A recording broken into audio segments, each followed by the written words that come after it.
So good afternoon once again. The last class we were discussing a few topics in human ecology, where we have discussed about human adjustments to climatic extremes. In that I told you what is meant by acclimatization.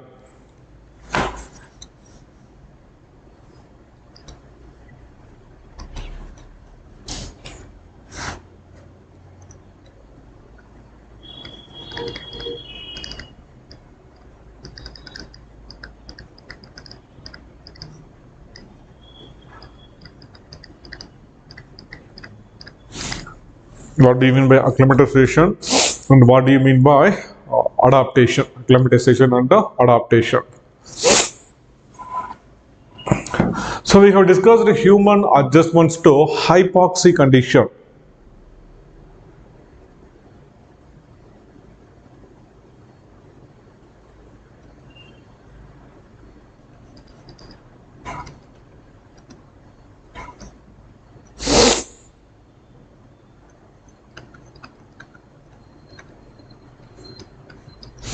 Hypoxia condition, less oxygen content.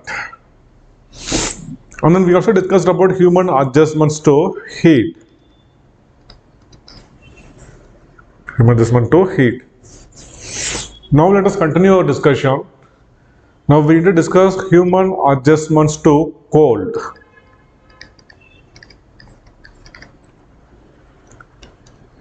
As human beings are tropical in origin, we believe that we human beings originated under tropical conditions. So we are biologically less designed to live under cold conditions.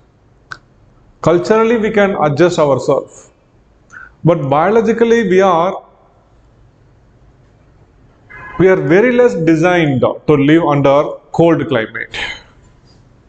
So once when we are exposed to cold climate, suddenly there will be very few scope for acclimatization.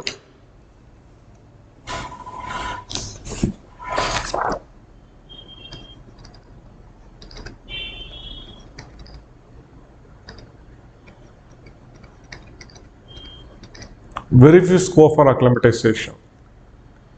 The very important thing which happens when we are immediately exposed to cold climate is shivering.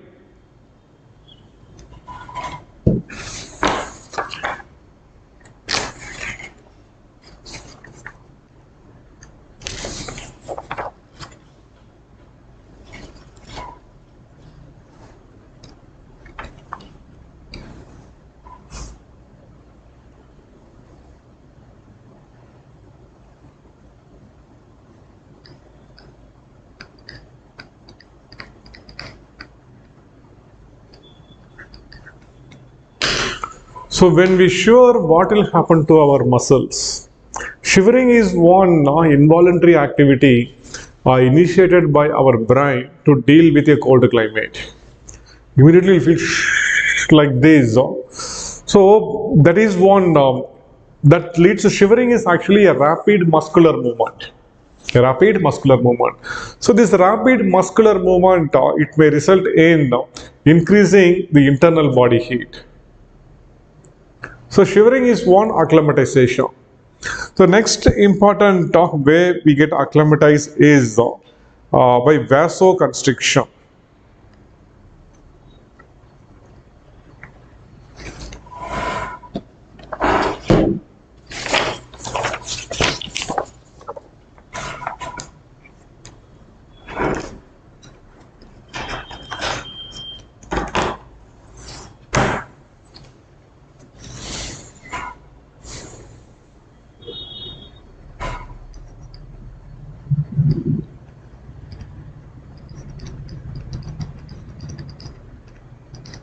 Vasoconstriction.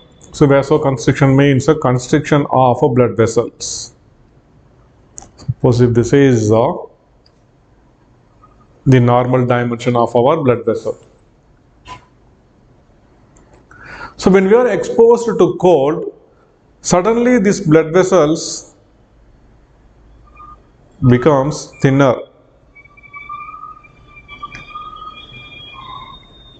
As a result, the surface area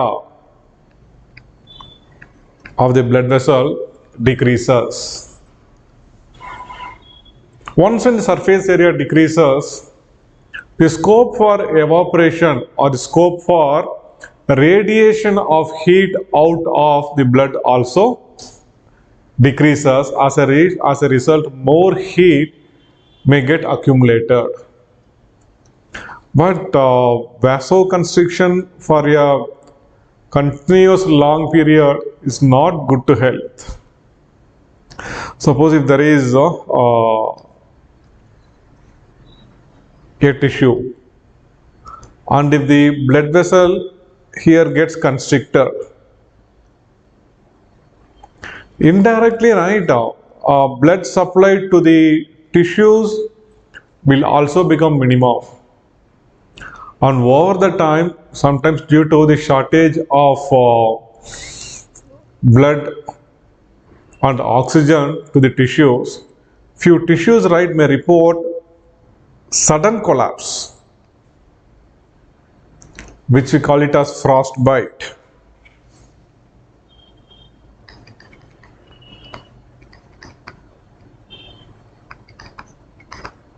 So prolonged vasoconstriction may lead to frostbite. But generally in our body, the vasoconstriction will not last continuously for a long time until we are exposed to extreme cold conditions like very high altitude.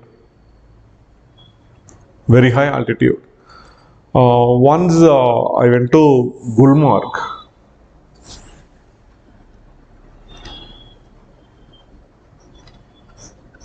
What a beautiful place. From Gulmarg, they took us to one place called as Gondala. That's almost near to LOC. And through rope car, we reached the first stage and then second stage, the top of the hill. 365 days, there will be a perpetual snow cover, it seems there. Such a beautiful and awesome place. I will share that video in our group today. One day prior to that, when we were there in Srinagar, one person who was there with us, he said, sir, tomorrow we will be going to Gulmarg. Please try to make it sure that you are ready with all the dresses meant for roaming in snow. That is that boots which comes up to our knee height. And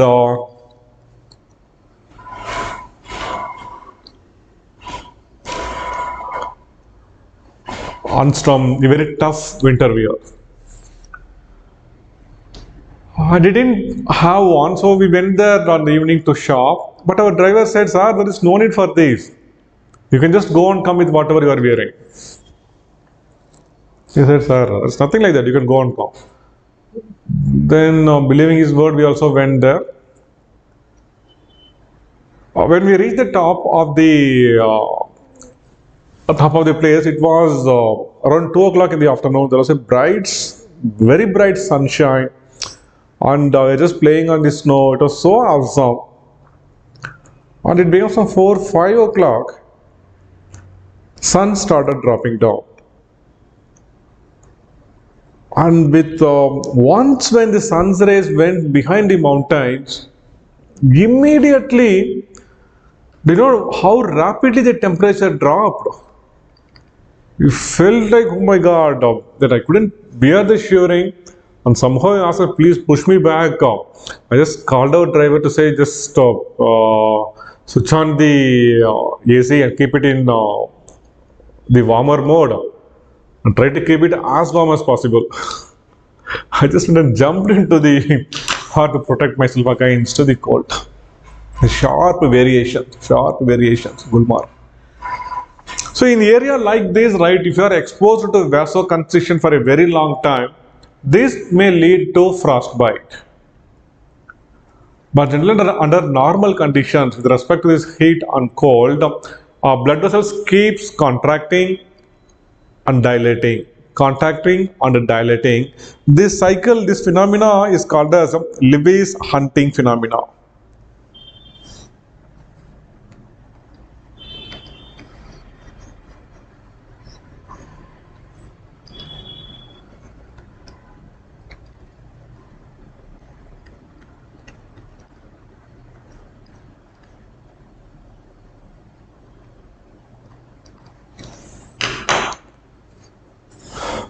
That is to compensate the risk of both the conditions.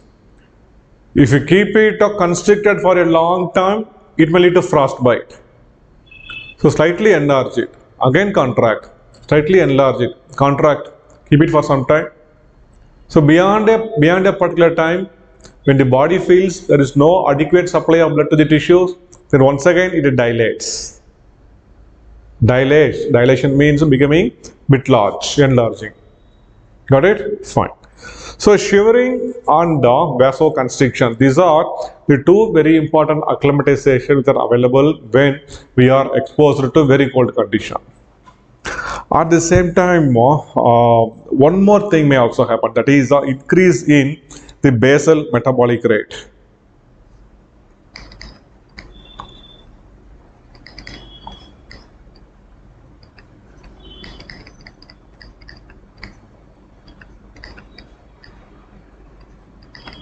So metabolic rate means the rate at which the metabolism happens at our cellular level. See, inside a cell, we'll be having our nucleus, mitochondria. So mitochondria will be busy synthesizing adenosine triphosphate. We know that mitochondria are called as the powerhouse of the cell, and they synthesize adenosine triphosphate.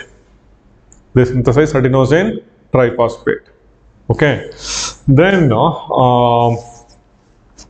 apart from that, inside our DNA will be there in the nuclei. This DNA will be synthesizing proteins, and these proteins will be further processed by the endoplasmic reticulum. So these all are the metabolic activities which happens inside the cell, which increases the body heat. Sometimes the high calorie food which we eat, like ghee, paneer, chicken, mutton, etc., these are capable of increasing the basal metabolism. As a result, our body will be capable of producing some more heat with which we can sustain in the cold climate. Then there are a number of other adaptations. So these are the acclimatization, and from adaptation point of view, people who are living in cold climate,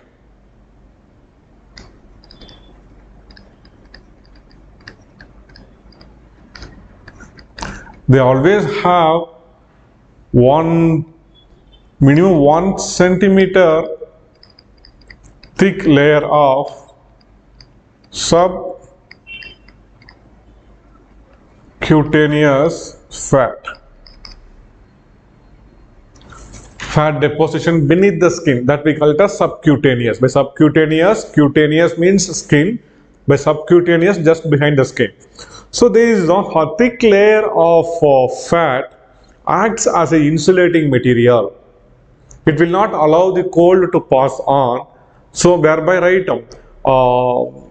our internal organs, muscles, and even the bone may get protected from the cold. Not just beneath the skin, even in important organs like kidney, heart, lungs, liver, etc., there will be a thick cover of fat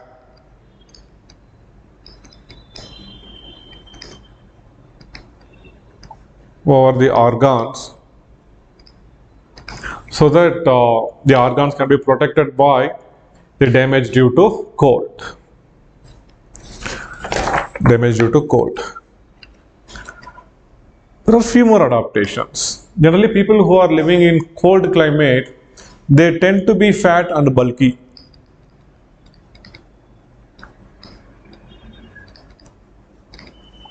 They tend to be more spherical.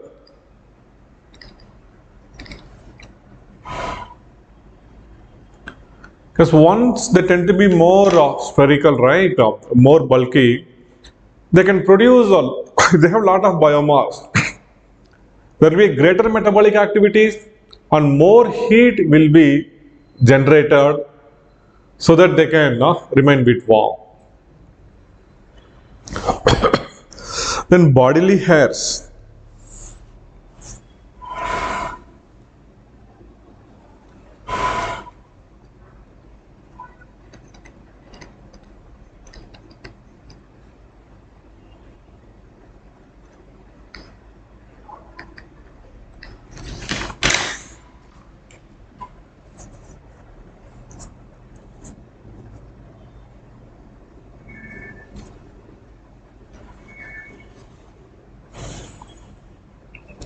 Rekha, come here.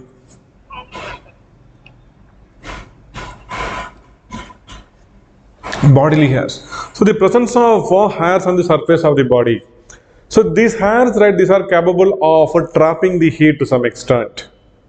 They are capable of trapping the heat, and to some extent it can keep our body warm. Rekha, please check the brightness of this computer. Check if it is full. It is full, right? Check it once.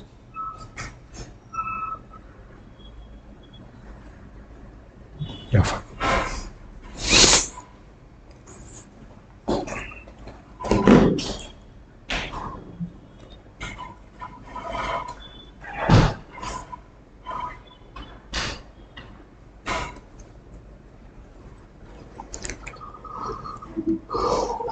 Then, one more adaptation is the long nostrils.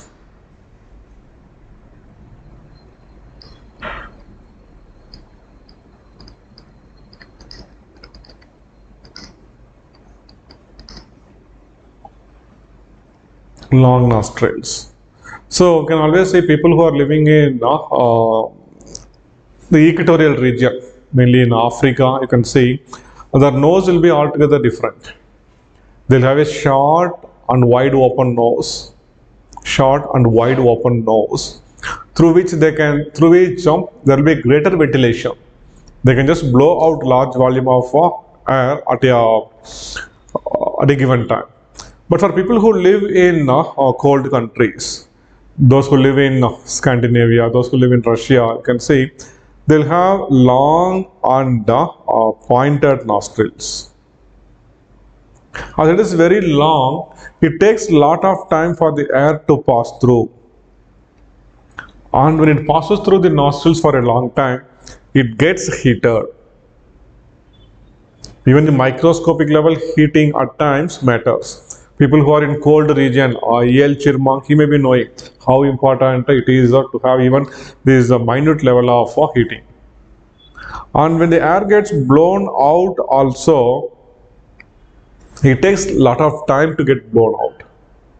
So this is one simple adaptation found among the people who live in a cold climate.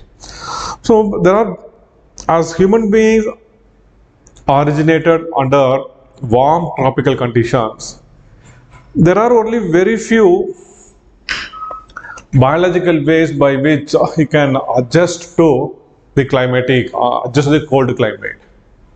On the other hand, there are a number of cultural ways by which human beings can adjust to the cold climate.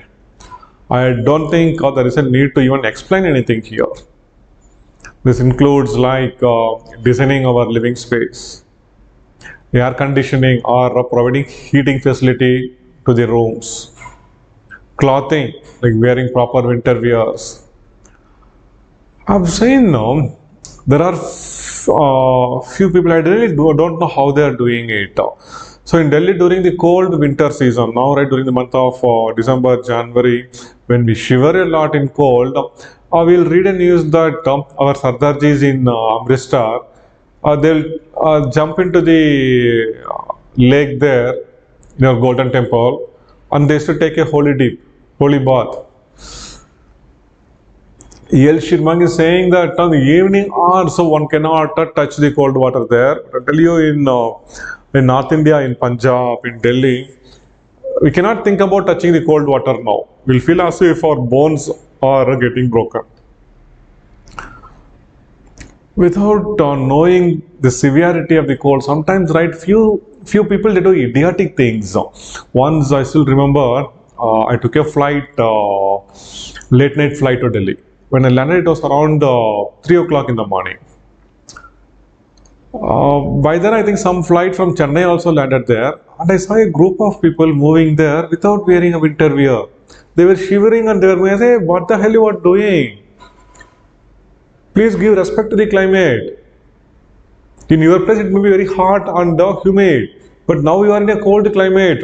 Without a winter wear, if you just move out like this, right, your backbone, your spinal cord, once if it gets affected, immediately it will lead to epilepsy." I know a few people who have suffered, who have sustained epilepsy because of cold climate.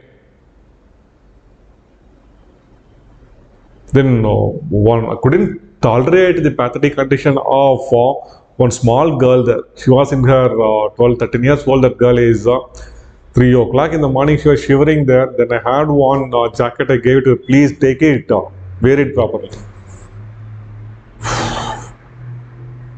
Okay. Then there are number of other adjustments like restricting the activity only to the daytime, eating calorie-rich food, etc. So these are the cultural adjustments to cold. I don't think there is much to worry in this topic. So we are left with two more things, that is Bergman's rule and Allen's rule.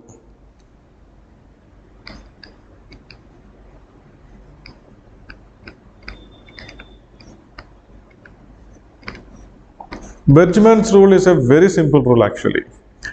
It states that even among the same species, if 0° equator,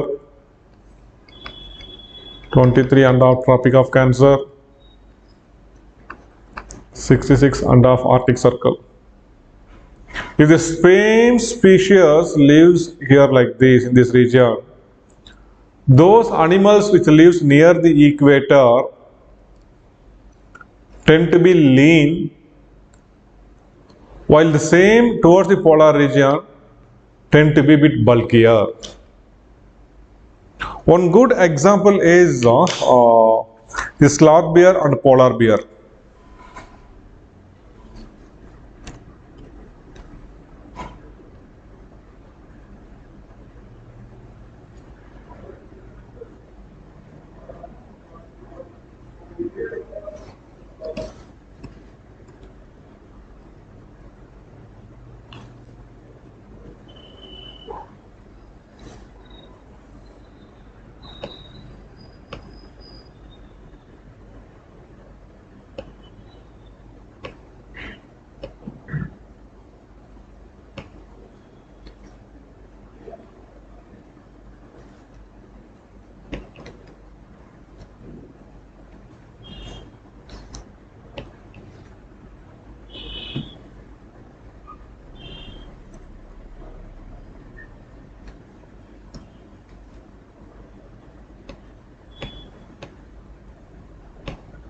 Look, both are same species, but one lives in the tropical, another one in the temperate region. Look, this is very linear, but see how bulky it is. So it can produce lot of heat, and that heat can be conserved inside the body. Whatever heat produced here will be radiated out easily.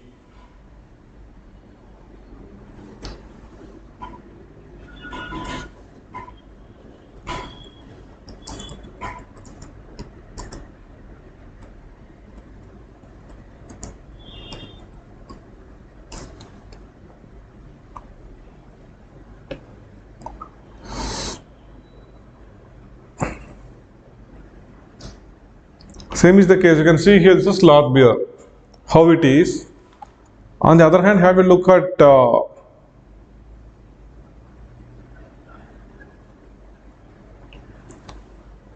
the polar bears there, how bulky they are. This is Bergman's rule. Okay. So next is Allen's rule. A similar rule it is. Allen's rule states that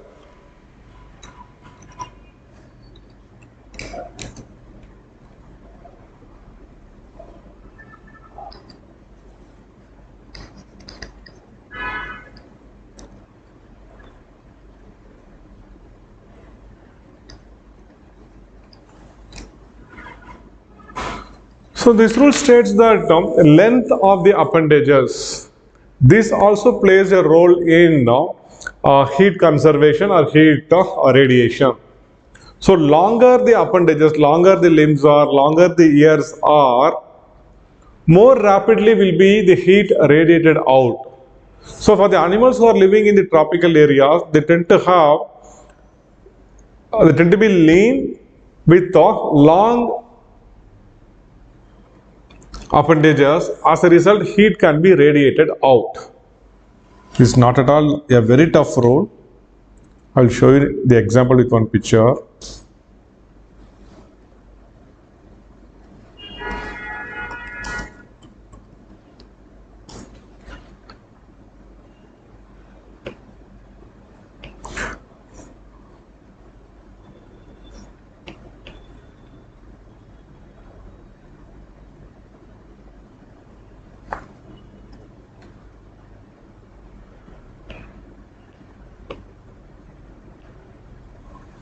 This is a very famous example for Allen's rule. So look at both the rabbits. These are the one found in the forest in the tropical regions. Look at the size of the ears. But look at the same here. See how long their legs are. But see how small their appendages are. So this is an adaptation to heat. This is Allen's rule. It states that organisms which live near the tropical areas tend to have a larger or longer appendix. You can say long extremities like long ears, long limbs. But the same species living in the colder areas tend to have small appendages. This is Allen's rule. And these are meant for 6th and 7th class students. Do not say that, sir, I have a doubt here in this topic. Okay? Fine. I hope guys you are now comfortable with the topic human ecology. There is nothing much to worry in this topic. Next, chapter number 9.5 in paper 1. Chapter number 9.5 in paper 1. Race and racism.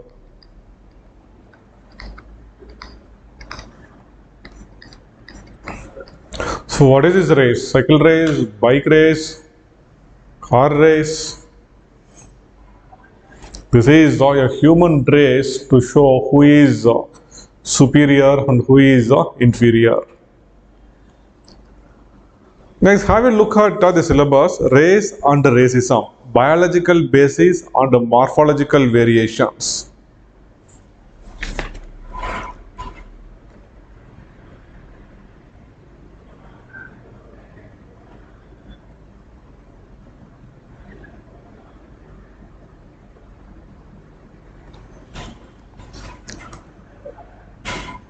So race and racism. Race means classifying the people into different races based on few biological characteristics.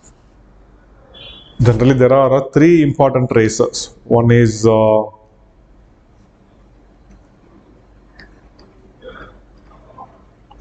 Caucasoid. Another one is Mongoloid.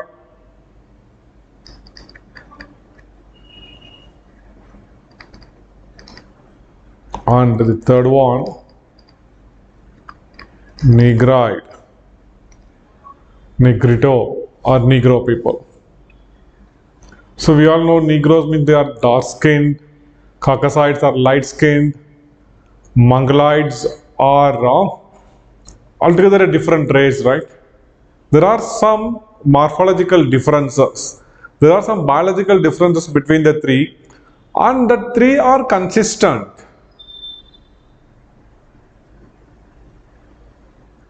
For example,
it's important that we need to go through the what is mentioned in the syllabus.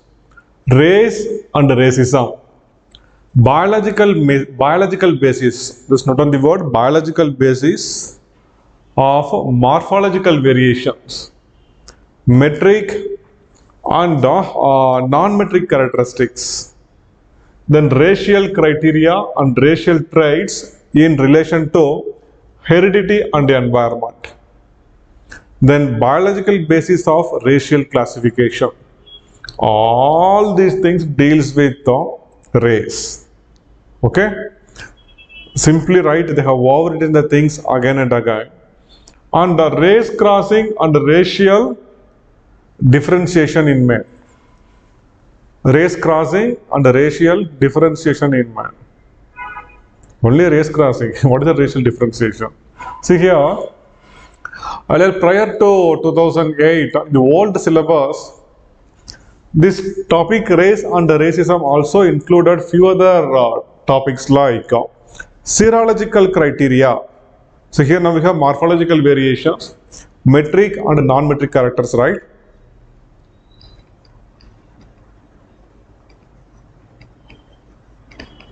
Serological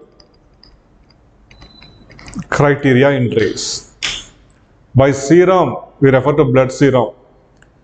By blood serum, right, we refers to the various chemicals, fluids, also biochemicals are present in our body fluids, mostly in our blood fluids. There are number of chemicals like transferrin, haptoglobin, HB hemoglobin. You have group specific component. See, during the World War time, our racist anthropologists, they tried to prove that racial differences among men exist even at a serological level.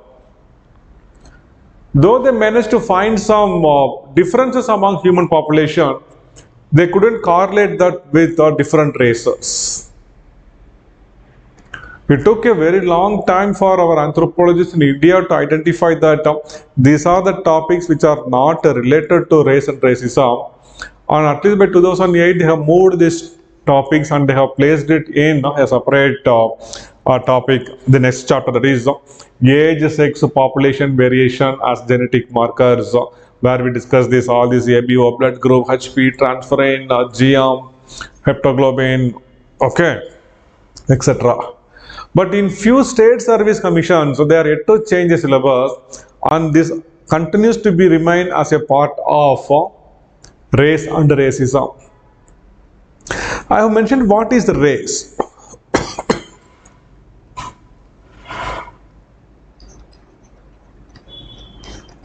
Race is a biological way of classifying human beings.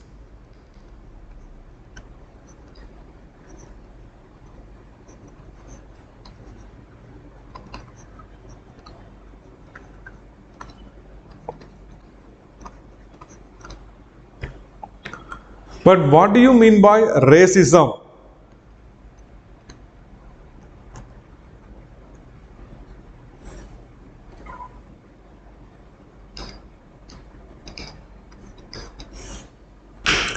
Racism. See, just classifying these people is this person is dark in color, this person is having a light complexion, this guy is having a curly hair, this guy is having a woolly and kinky hair. So classifying the people into different races biologically based on some biological characteristics. So there is nothing wrong in that. But after classifying them, having prejudices over others, he is superior, he is inferior, that is racism. Racism is based on four important aspects. Number one, skin color.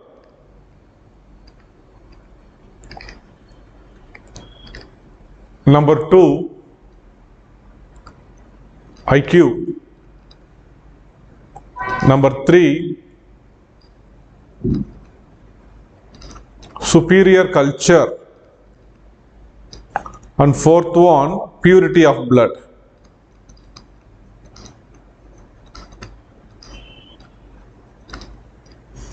So racism is based on all these four aspects. That somebody is having a light complexion, yeah, he is superior in race. Somebody is having high IQ. See, certainly right, I will tell you, this has nothing to do with race. One very good example is our ex-US president, what is his name? I forget his name. Donald Trump and Barack Obama. There is one very clear evidence to show that IQ has nothing to do with racism. Superior culture, if somebody thinks their culture is superior, for them it may be superior. Same is the case in India. There are few people from some part of the country, they always think their culture is superior without having idea about others' culture. That's the most important thing. Without having any idea about others' culture. They might have just seen one or two people here and there, they may construct, hey, their culture is very, very inferior and our culture is very, very superior. Got it? Then purity of blood, there is nothing like everybody has the same type of blood.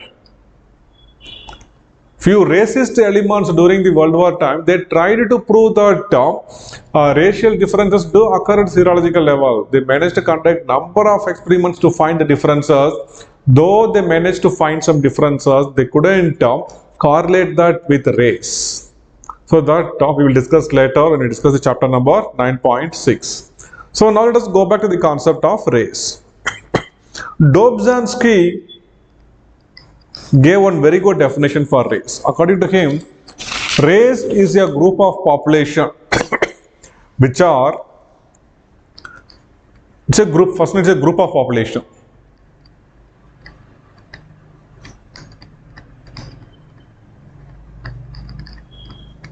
which are reproductively isolated.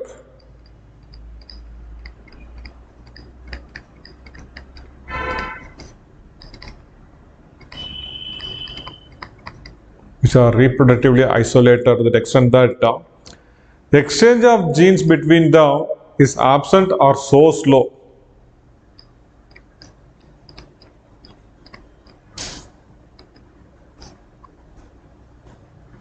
As a result, the genetic differences are not swamped.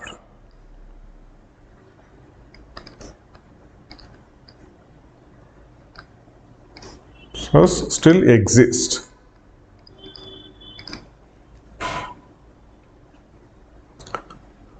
So I will show you what exactly he meant by this thing. So race, according to Dobzhansky, is a group of population. It is reproductively isolated to that extent that the exchange of genes between them is very slow or absent. As a result, the genetic differences still exist or not diminished.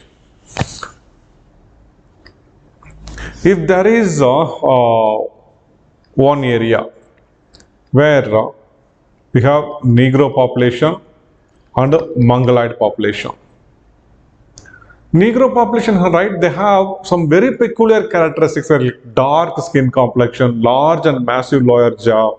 Then other hair will be kinky and curly, say kinky. It used to be like a peppercorn.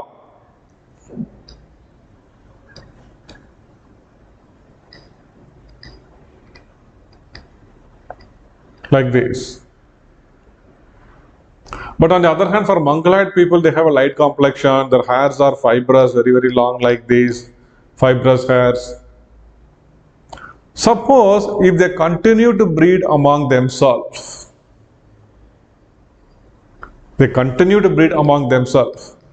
maybe for some 500 years. After this, right, we may get a population which may be altogether different. They may not be a complete Negroes or they may not be a complete Mongoloids because of this, right, the genes get mixed up completely. The differences may swamped away over time. But this didn't happen over time. So there are people who are reproductively isolated so that the genes stayed with them.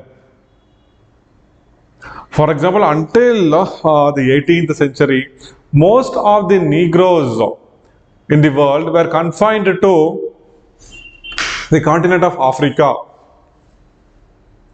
By 17th century, right, to some extent, they were moved to North America for the form of slave trade.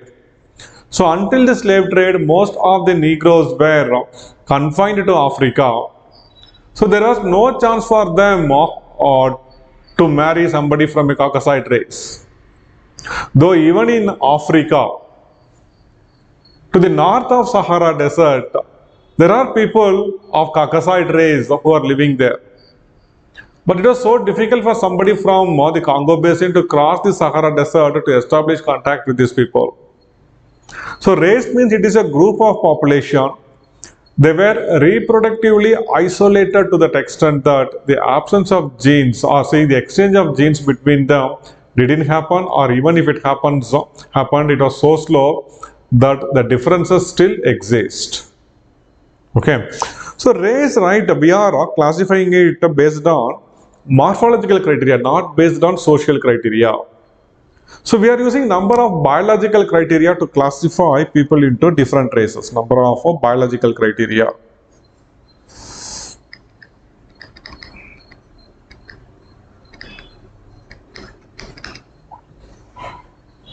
In order that this say, I will tell you one example, one biological criteria we are going to use, body fat.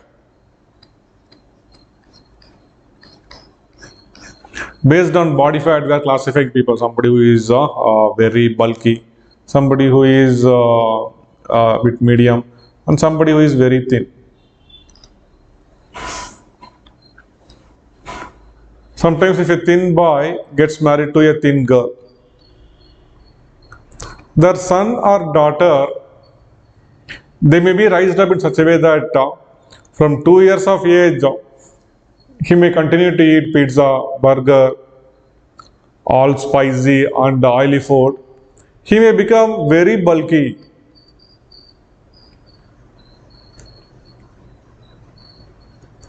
So can we use this criteria to classify people in different races?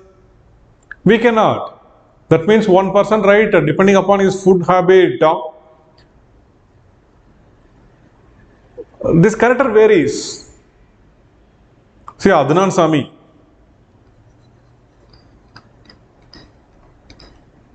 I don't know how many of you are aware of old Adnan Sami. When his songs like this Chera Chakara, those things are released, right? How fat he used to be.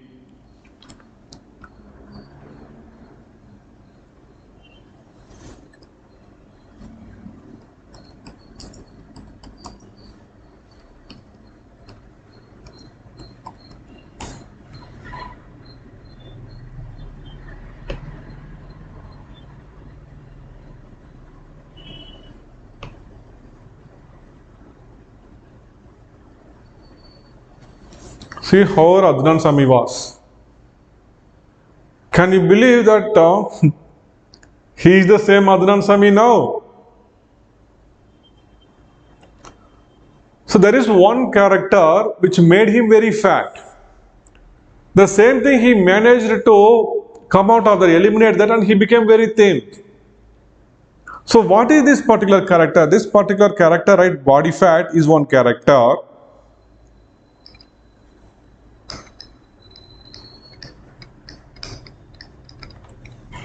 To some extent, this character is genetic. These are influenced by genes. But these are maximum influenced by the environment. So if you live in cities like Mumbai or in Delhi, where hardly you have any opportunities to go out and play, where most of the time people live confined to their homes, eating lot of, even there, right, I'll tell you, people who are so diet conscious, people right, who are health conscious, they keep going out for walking, jogging, etc. But if somebody, they continue to eat all junk foods, they keep going to KFC, McD. Now there are ample things where we get these junk foods. There may be excessive accumulation of fat in the body. Though genes to some extent influence this character, environment decides that character to a greater extent when compared to that of genes. So this character cannot be used for racial classification. So this is one character in which majority of the part of the character is influenced by the environment and only to a minimum possible extent by the genes. There are no characters which are, we cannot find a character which is not influenced by the genes. Every single character is influenced by the genes. At the same time, every single character, right, those genes influence us. To some extent, environment also influences the character.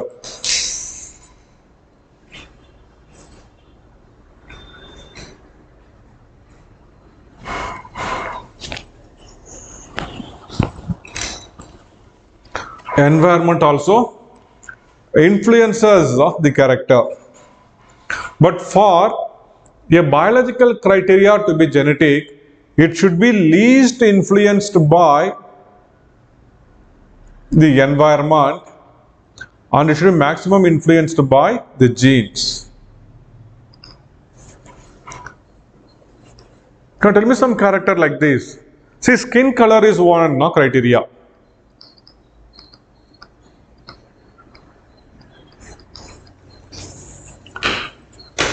If I go to Chennai, in a matter of 2 days, my skin complexion will change. I'll become so pitch dark in color. They'll say, hey, what's happening? Do you mind? Are you taking bath or not? No, I'm in Chennai. If I go to my hometown, I'll become, in a matter of 2 days, right? So here, environment influences my skin color, no doubt. It doesn't mean that to whatever extent, right? Whatever extreme climate I go, but I won't get the color of, even though this complexion dark in complexion, but I won't get the dark complexion of Chris Gale or Andre Russell or who is that, the very famous CSK dancer come player. I'm not recollecting his name. Correct? So environment influences skin color, but to some extent only. But the genes which decides the skin color to a greater extent. So for a criteria to be racial, it should be, first thing, it should be biological. Next thing is, it should be genetic, that is hereditary.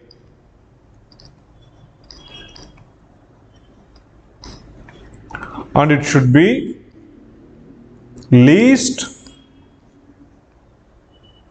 influenced by the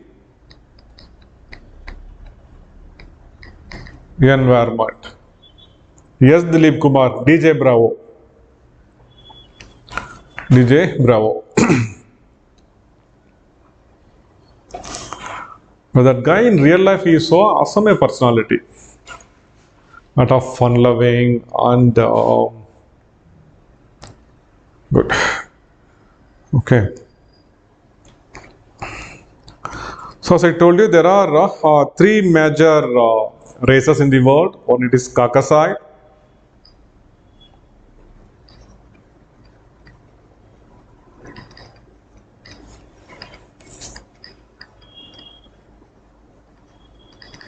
Mongoloid and a Negroid.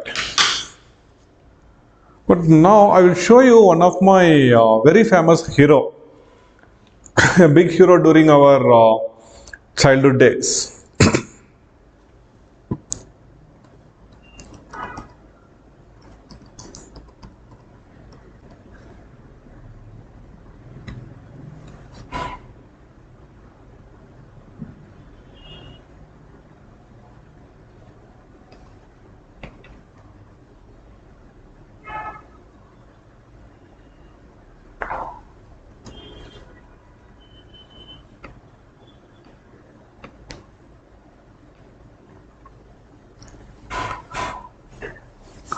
His skin color, right? It's almost like a DJ Bravo's color.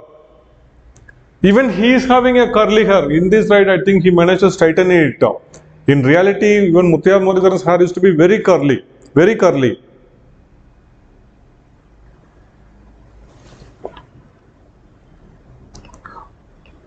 During his earlier stint, we can see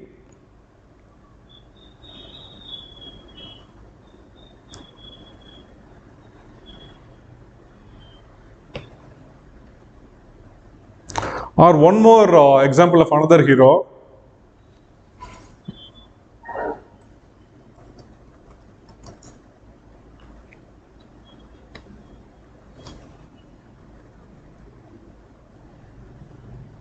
Lasith Malinga.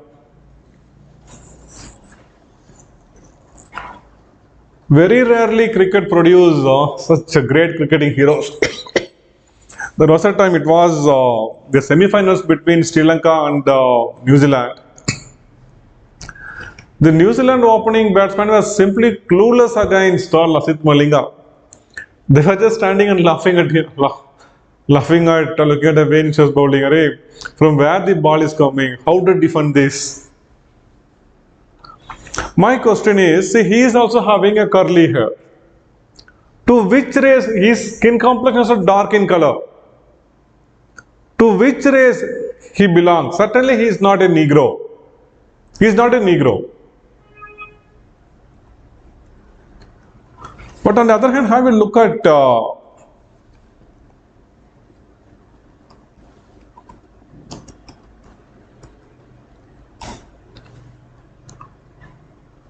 Chris Gale.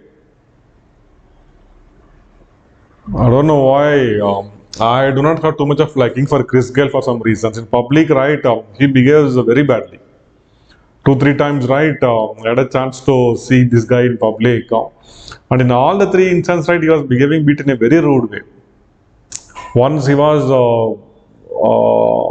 there in Bengaluru. He was found loitering here and there in FG Road. And few guys that tried to click on selfie, keeping him in the background. He went there and he pulled that mobile from him and he smashed it there. Just similarly how in the way in which monkeys used to do, right? You should not use that word actually, I'm so sorry. But there are few other people who are my real great heroes.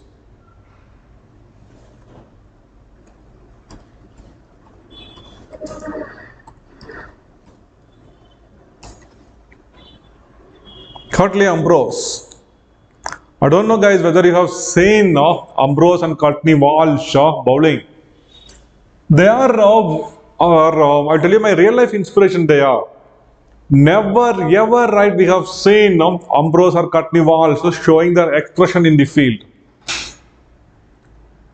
Once there was a test match against India, here played in India where Courtney Walsh and Ambrose, they both bowled 12 overs each side, 24 overs. And they finished off India. India, we were just 46 for 9 wickets. Then came Venkatapati Raju, who managed to score a 50. That's a different story altogether. There were times when Indian batsmen used to fear a lot to face the bowling. Krishnamachari, Srikanth, Ravi Shastri, Sunil Gavaskar, he was a class. They say that Sunil Gavaskar, when he plays, he never used to look at the scoreboard. He just looks at the ball and he plays. He never looks for the scores. He is altogether different in that class. See, they are Negroes. But that is not the case with Muthaiya Muralidharan. Though he also looks similar, he belongs to a race called as a sub-race of Caucasoid. We call them as Proto-Australites. Proto-Australites, they are also Caucasoids only. The only difference here is the skin complexion may be slightly darker. And their hairs, right, will be wavy to curly. But for Negroes, their hairs will be kinky and woolly. It will be like a peppercorn. This is different from a curly hair. I told you about Muthaiya Muralidharan, he has a curly hair. Lasit Malinga, they have a curly hair. On the other hand, have a look at Bravo's hairs. So look at Ambrose. This is woolly and kinky. Woolly and kinky. Once I still remember, there was a match against Australia. Steve Waugh, he couldn't face him, and he used some derogatory remarks against Curtly Ambrose.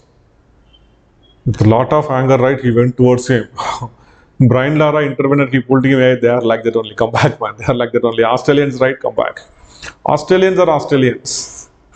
Virat Kohli, when during his first tour in Australia, he couldn't tolerate the way in which people were shouting at him, and he started reacting to them. Then they said, "Hey, welcome to Australia, man. Welcome to Australia."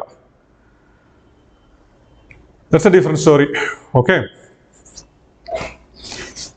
So, but basically there are three races, and let us focus only on these three: Caucasoid, Mongoloid, and Negroid, and nothing to worry about Proto-Australites here. Proto-Australites here. The same Australians, when they put into play against Muthaiya Muralidharan, when they were totally clueless against, it was then he introduced a so-called Dusra. Oh my God, what a delivery that was. See, Dusra, even Harbhajan Singh, right, later he became an expert in bowling Dusra. Dusra means their hand will be in one position. They'll be spinning the ball in one direction. If you look at the way in which they spin, if you read using their fingers, the ball is supposed to turn towards you, but the ball in reality will leave you and go in the opposite direction. Dusra. And later, this carom ball. I think it was one more Sri Lankan who introduced that carom ball. I forgot his name actually. Fine then. Let us focus only on the Caucasoid, Mongoloid, and the Negroid race.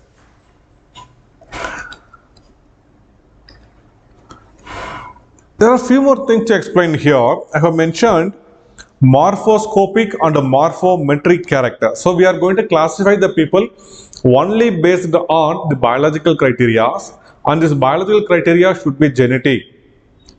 That means it should be hereditary.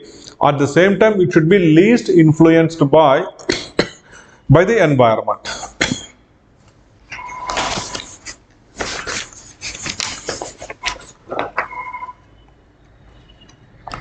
And there is something mentioned in syllabus like metric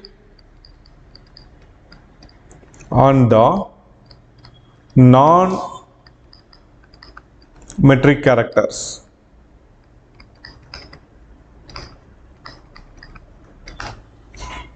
That means we are classifying the biological characteristics into two: morphoscopic and morphometric.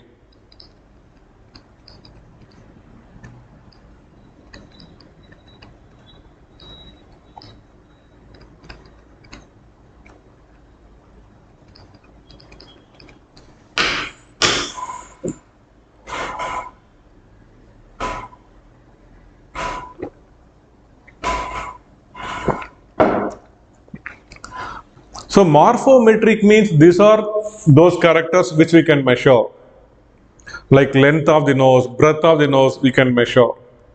So what is the dimension of the lower jaw? It is very large or massive, it's very small, that we can measure. We can measure the length of the head, breadth of the head, and we can make a cephalic index. We can measure length of the face, breadth of the face, and we can make facial index.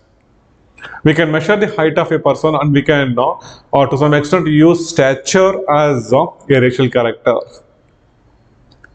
But can you measure skin color, or can you measure the form of hairs?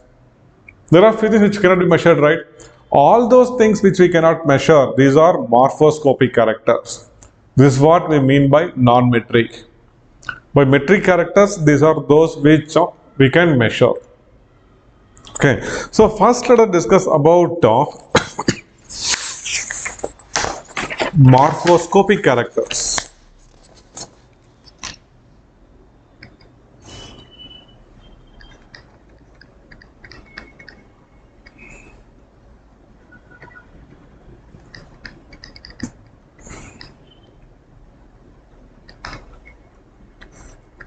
So let's take a small break for 5 minutes.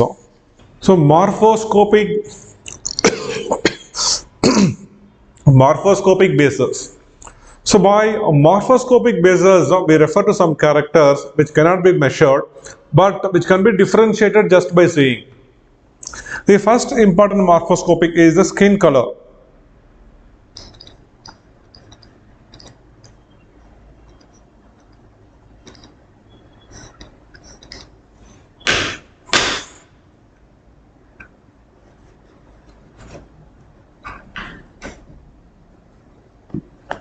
Skin color. There are few reasons for skin color. Somebody may be having a dark complexion. So dark complexion may be due to two important reasons.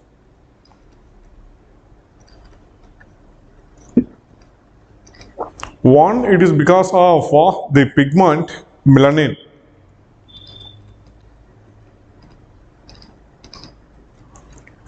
So melanin is a pigment found in our skin which actually gives a very dark complexion. More the melanin pigments in our skin, more dark will be our skin. So apart from the melanin pigmentation, there are few other factors. One important factor like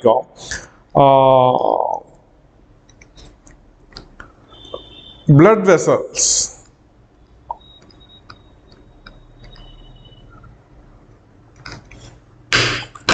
Sometimes, right, the blood vessels may be very thick on the surface, that may give a dark color. Or sometimes, right, the blood vessels may be placed very close to the skin, very close to the surface of the skin. As a result, that will also give a dark complexion. Or sometimes the blood vessels are placed deep inside the skin, that may also give a light complexion. Light complexion. Okay, but based on the melanin pigmentation, we are dividing the skin color into three types.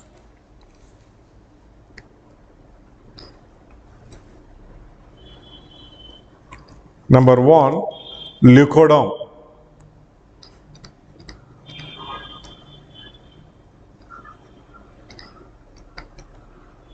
A light complexion of the Caucasoid people.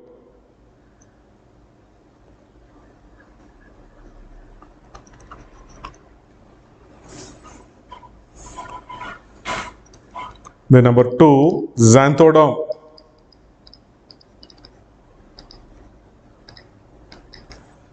Yellow complexion of the Mongoloids.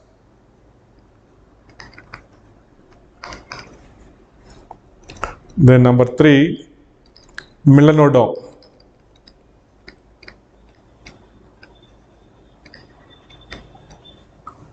Dark complexion of the Negroids. So based on the melanin pigmentation, skin color is classified into leukodome, xanthodome, and melanodome. The next is hair color, texture, and form.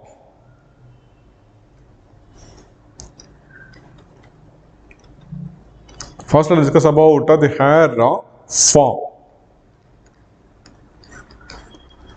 So there are three types of hair. But I will just show you how this tree looks like.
Have a look at his hair.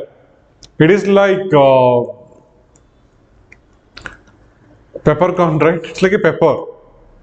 So this is not curly hair.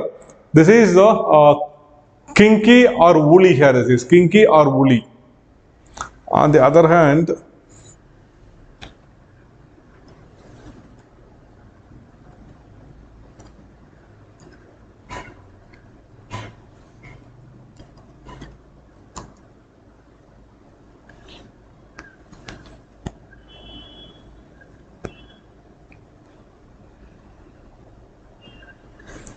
have a look at this guy's hair. In fact, mongoloid hairs are very coarse and thick. In fact, in many movies, in Shanghai Noon, we can see Jackie Chan, our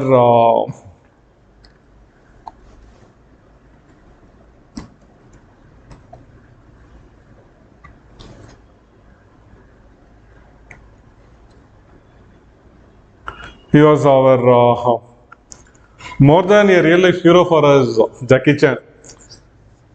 At least, right? You don't know the amount of time which we spent discussing about Jackie Chan and his movie. In Shanghai Noon, there will be one scene, and even in Drunken Monkey, the old movie, there's one scene where he used to have a huge hairs, and using the hairs, he used to fight. The same thing, our Hrithik Roshan and Salman Khan, they cannot try because being a Caucasoid, they have very fine hairs. But Mongoloid hairs is a bit coarse. Apart from that, see how it is. It is always straight and fibrous. Straight and fibrous. On the other hand, if you look at the Caucasoids, it ranges from wavy to curly. There was one great English bowler. His name is Rayan Sidebottom.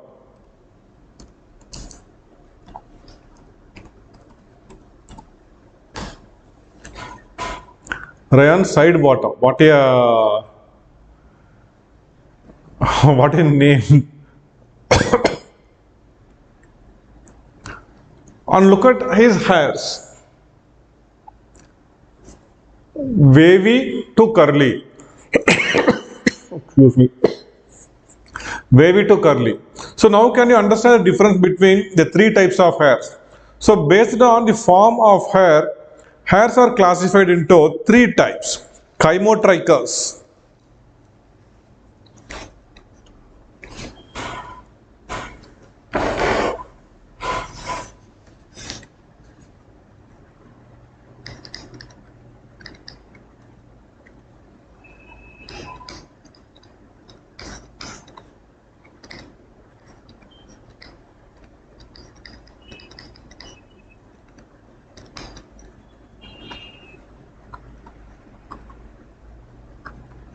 Chymotrichous, wavy to curly.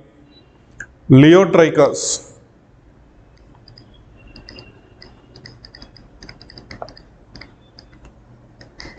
flat and smooth,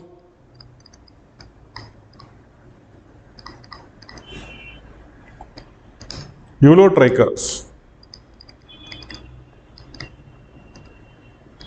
woolly and kinky.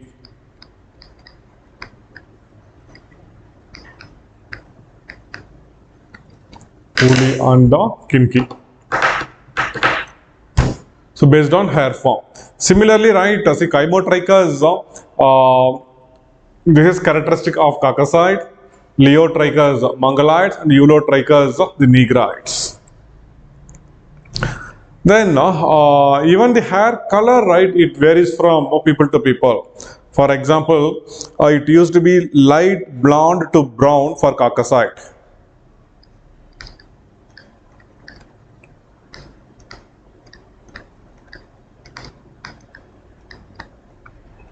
Light blonde to brown for Caucasoids, brown to black,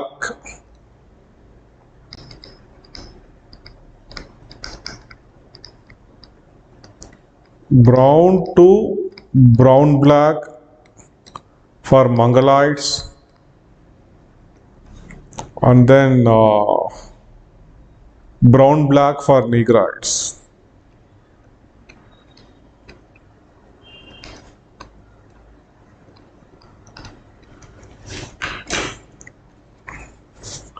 Okay.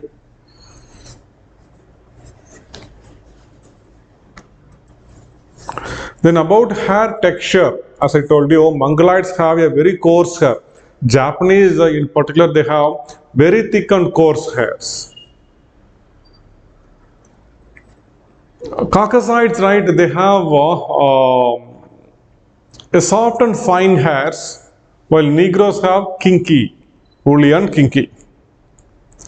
Then the another important character, that is eye shape and color.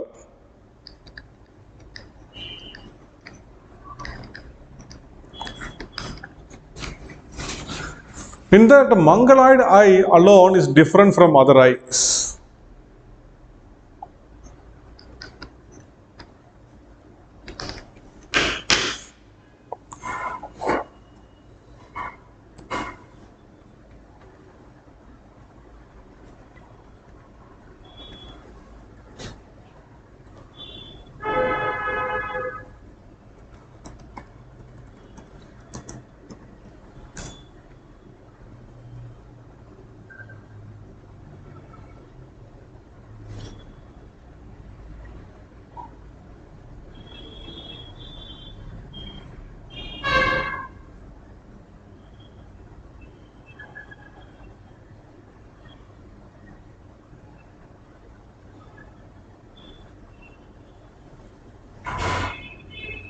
Have a look at the eyes. Can you see one fold here? So there will be a fold over the eyes for everyone. These folds are there. You can have a look. Even I am having this fold. This fold is there for everyone. But for mongoloids, this fold, right, used to be very much, and we feel as if the skin is hanging over the eyes. This is called as epicanthic fold. We also have epicanthic fold, everybody. People who are in Caucasoid race, people who have Negroid race, even they have the epicanthic fold, no doubt. But mongoloid people alone have a full epicanthic fold. Full epicanthic fold. In your place in Shillong, most of the people will belong to mongoloid race. If you find somebody having a full epicanthic fold, right, take a photo of that and share it in our group. Okay, full epicanthic fold. I have mentioned one more character, that is oblique papal fissure. I don't want you to just make yourself complex with that. See, papal slant is there, papal fissure, right? It moves somewhere here like this. One fissure runs exactly through the eyes like this. So do not worry, simply mention that mongoloid eyes have oblique papal fissure. Do not make it very complex. Even palpebral slants are there. Does not go that extent. Simply mention mongoloid eyes have full epicanthic fold and oblique palpebral fissure, but these are totally absent among, not totally absent, these are less pronounced in the eyes of Caucasoid race as well as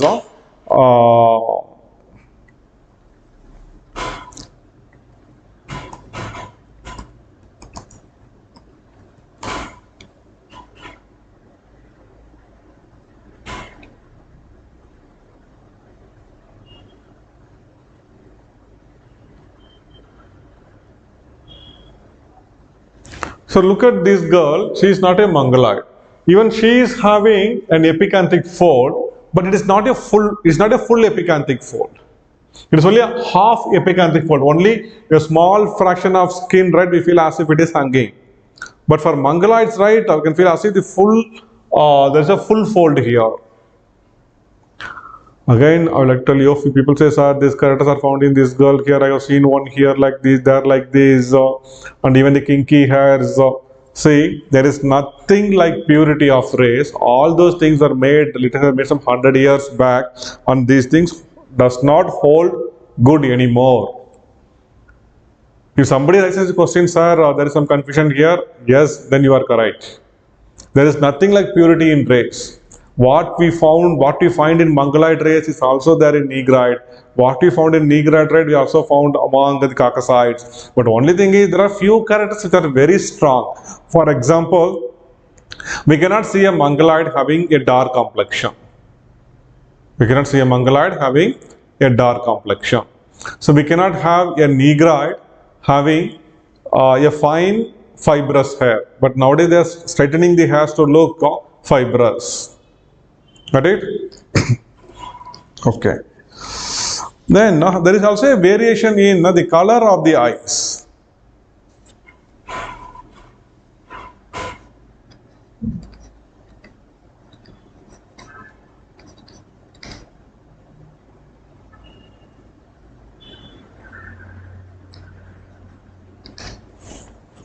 So Caucasoids, right, they have light blue to light brown color.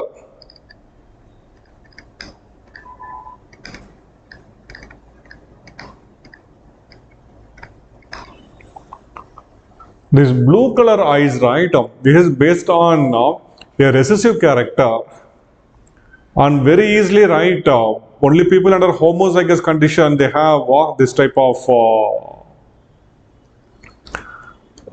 eyes. So hardly we can see people living in tropical areas having this type of eye color.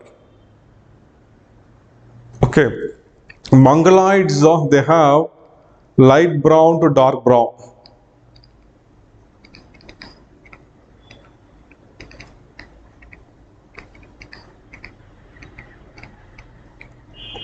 On negroids,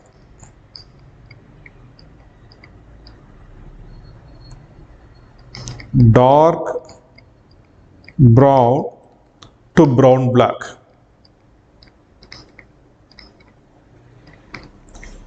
Again, now this color variation in eyes is because of the melanin pigmentation in the eyes. So people who are living in the cold Arctics, they have very less light availability. Their eyes are more sensitive and they want more more light to pass into their eyes. So they have a very light color in their eyes.